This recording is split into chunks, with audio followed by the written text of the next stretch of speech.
Hello, hello, hello. Happy Monday. Today I wanted to talk all about fear. But first, I have a super exciting announcement. I was gonna wait, but I can't. When I have something exciting, I want to share it.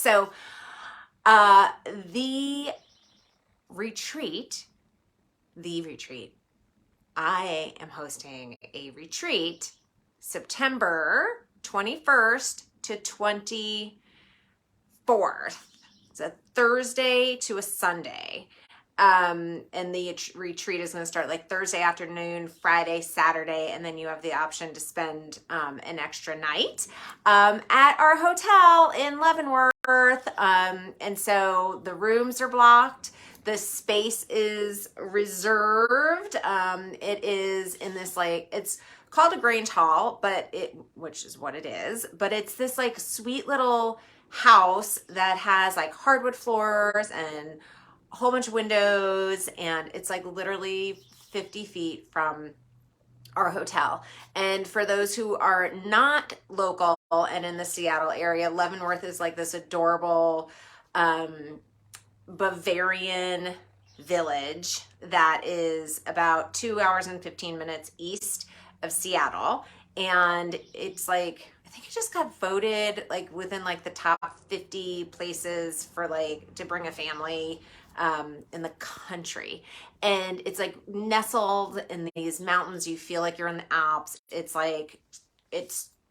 awesome. And so save the date, September 21st to the 24th, and that's actually the fall equinox, so it's going to be extra special. And I'm super, super pumped. So, like I said, save the date, and now I got to do all like the little back-endy stuff to get you more information. So that is that. That's my big announcement. And now we're going to start talking about the topic. The topic today is about fear. And what if you started using that fear for you instead of against you? All right. So if you guys have not read Elizabeth Gilbert's Big Magic, read it. It's amazing. And she talks about fear and creativity as conjoined twins. Like you can't have one without the other. And I like to take that a little step further because, as we all know, or maybe you don't, but if you've been following me for a while, you may remember this, that your creativity and your spirituality all are housed in the same part of your mind and your subconscious. So I like to take Elizabeth Gilbert's statement a step further and say that fear and spirituality are all wrapped up in that same goodness too. You can't have one without the other. And so if we take that fear and we take those steps forward, that is for our soul growth. Okay. And so I don't know if you could hear Juno, but he's barking in the other room. He's just going to have to wait.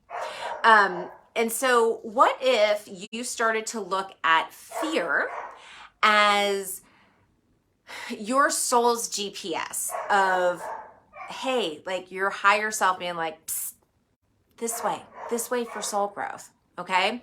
And so, what I'm talking about are those quieter fears. Like obviously like not the ones of like, hey, let's walk down that dark alley at night, or like, let's walk into oncoming traffic. Not talking about those. Or like climbing a mountain, or like a cliffside without any harnesses. Like, I don't know if you guys ever watched that documentary. I don't even remember the name of it. If you know it, drop it down here. Free Solo, I think it is. Anyway, I had to stop watching it because it was like creating so much fear, and I was like, I know I ain't ever doing that for soul growth. Okay. But I'm talking those like softer fears, like what will people think of me, or no one will listen to me if I speak my mind, or I can't do that, those types of statements, right?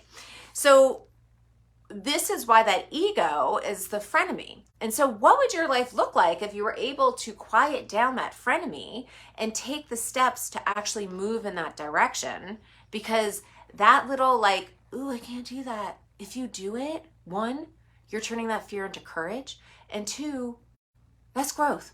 That's growth, people. That's the goal, right? Right? To grow and to decondition ourselves, right? And so, this is that time to go deeper into yourself. I mean, like now is always the time. Now, present moment is always the time to go deeper into yourself, right? I always say, I am the only person that's going to be with me my entire life. I want to get to know who this chick is, right? So, like, when you start to do your work, and you start to go, oh, okay, let me know who this person is, like, you're going to be the person. You're going to be the person with yourself your entire life. So, I don't know. I would want to get to know myself, and I do, right? And I hope you do too, which is why you're here, right? And so, when we can illuminate that fear, we can dig into it, we could heal it, right? See if it's true. It's not. It's usually some sort of wounded inner child, right?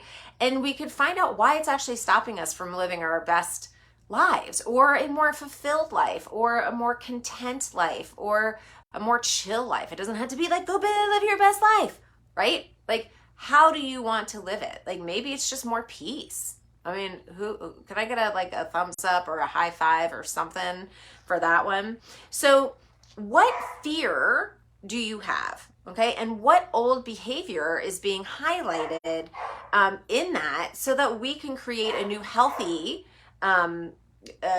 belief and behavior about ourselves, right? And so it's about finding out where those old beliefs and behaviors came from, because those old beliefs and behaviors create your shadow self. Okay, those are the things that we don't like about ourselves that we want to keep hidden, right?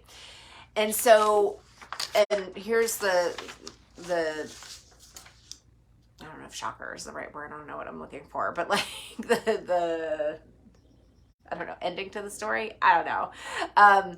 But your shadow is your wounded inner child. Okay.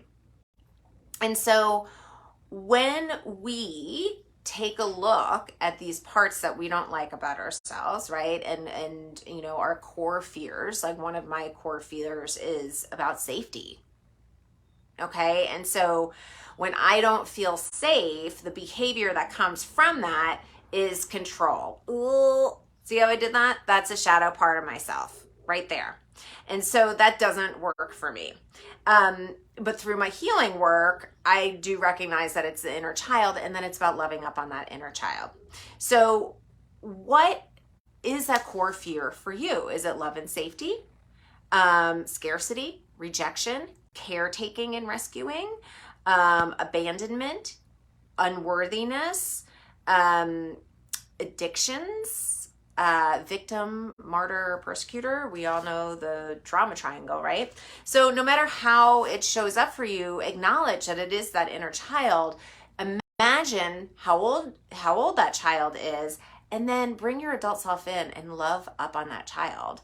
And then that'll help you move through these fears and these behaviors. So that is a wrap for me today. And if you are excited or you're interested in the retreat, drop it below or send me a DM. I'm definitely going to be putting together a wait list. And I would like it to stay fairly intimate, so it's not going to be a big, huge retreat. So like I said, if you're interested, hit me up, let me know, and I will see you on the flip side. Mwah! Bye.